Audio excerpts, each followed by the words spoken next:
écolo ce film. Patrice! Tu peux couper la machine s'il te plaît? Tiens, tu peux bien être là toi. Approche un peu. Contrairement à la bouse innommable qu'on vient de me servir, il existe pléthore de films écolo. Laissez-moi vous prouver. Allez, jingle! Patrice! C'est la chronique ciné du gars. On va bien s'amuser.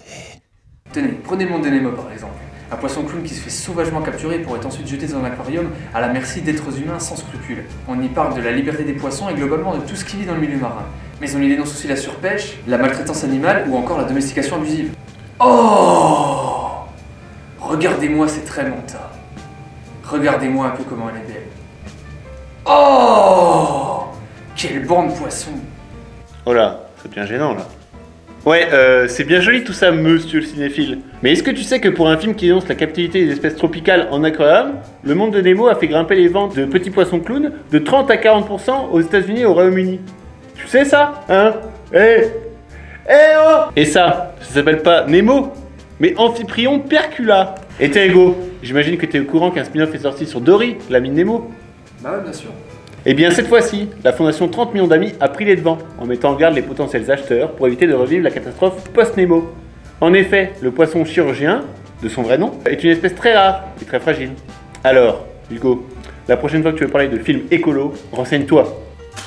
Non mais attends 2 secondes Hugo, j'en ai d'autres magasins. Le jour d'après par exemple. Il est pas écolo celui-ci? Les éléments qui se déchaînent après des dérèglements climatiques importants, inondations, tornades, températures des pluies glaciales et j'en passe. L'œil nous parle bien de l'état critique de notre planète. Une planète qui présente les stigmates d'un réchauffement climatique des plus prégnants. C'est à moi que tu demandes ça, Hugo?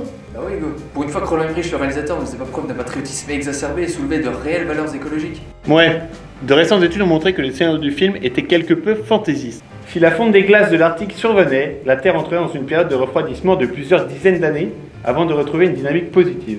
Un déroulement bien plus progressif que dans ton film alarmiste et catastrophiste. Vraiment Hugo? Clairement Hugo, les événements s'enchaînent de manière beaucoup trop vite dans le jour d'après. Je suis bien d'accord avec le message écologique du film, mais c'est dommage que le spectacle prenne le pas sur la vérité. Donc en gros, si je te suis bien, hein, t'essayes de nous dire qu'il faut pas faire confiance au cinéma qui nous ment en permanence. Pas forcément Hugo, mais la fiction, comme son nom l'indique, a besoin de raconter des histoires. Quand tu vas au cinéma, tu cherches à te laisser emporter. J'ai tort? Bah non Hugo. Voilà Hugo, tu n'y vas pas pour chercher la vérité.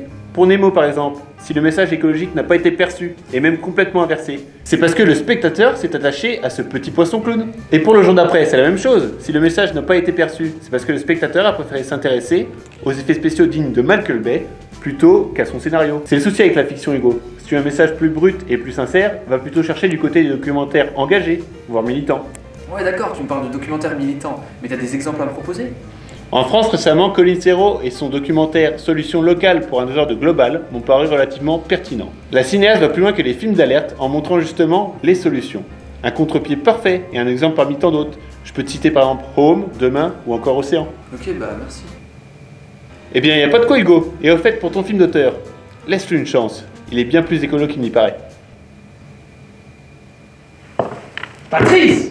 Tu peux lancer la machine s'il te plaît?